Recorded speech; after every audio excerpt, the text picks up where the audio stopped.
అమరావతిలో బయటపడుతున్న ఐకానిక్ టవర్లు, పైకి కనిపిస్తున్న రాఫ్ట్ ఫౌండేషన్, 4-5 రోజుల్లో తోడివేత పూర్తి. రాజధాని అమరావతిలో గత 18 రోజులుగా భారీ పరిమాణంలో చేస్తున్న నీరు తొలగింపు పనులు కొలిక్కి వస్తున్నాయి. గత ప్రభుత్వ నిర్లక్ష్యం కారణంగా 5 ఏళ్లుగా నీటితో నిండిపోయిన ఐకానిక్ టవర్ల పునాదులు బయటపడుతున్నాయి.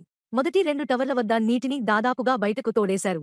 మిగిలిన టవర్ల వద్ద ఉన్న కొద్దిపాటి నీరు అతి త్వరలోనే ఖాళీ అయ్యే అవకాశం ఉందని అధికారులు అంచనా వేస్తున్నారు. దీంతో అక్కడంతా వరద ప్రభావిత ప్రాంతంగా కనిపిస్తోంది. వచ్చే నెలలో గుత్తేదారు ఎంపిక ప్రక్రియ కొలిక్కి వచ్చే అవకాశం ఉంది. గత ప్రభుత్వ హయాంలో 68.88 లక్షల చదరపు అడుగుల విస్తీర్ణంలో 5 టవర్ల నమూనాలను ఫోస్టర్స్ సంస్థ రూపొందించింది. అప్పట్లో రికార్డు సమయంలో రాఫ్ట్ ఫౌండేషన్ వేసి, పనులు చురుగ్గా సాగుతున్న సమయంలో ప్రభుత్వం మారిపోయింది. జగన్ సీఎం అయ్యాక పనులన్నీ పూర్తిగా ఆగిపోయాయి. ఆ పునాదుల్లో గత 5 ఏళ్లలో 16 లక్షల క్యూబిక్ మీటర్ల పరిమాణంలో నీరు చేరింది. దీనంతా తోడించేందుకు 88 లక్షల రూపాయలతో సీఆర్డీఏ పనులు చేపట్టింది. 18 రోజులుగా భారీ ఇంజిన్లు, ట్రాక్టర్లతో పెద్ద ఎత్తున తోడేసి బయటకు పంపుతున్నారు.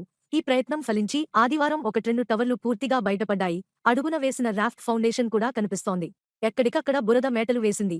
ఈ మధ్యలో నిర్మాణ సామగ్రి, ఇనుప చువ్వలు కూరుకుపోయి కనిపిస్తున్నాయి. మోటార్ల నుంచి ఎక్కువగా బురద నీరు వస్తోంది. అడుగున ఉన్న కొద్దిపాటి నీటిని కూడా తోడేందుకు పొక్లెయిన్తో గుంతలు తీస్తున్నారు. వీటిలోకి చేరిన నీటిని మోటార్ల ద్వారా తోడి వెలుపలకు పంపుతున్నారు.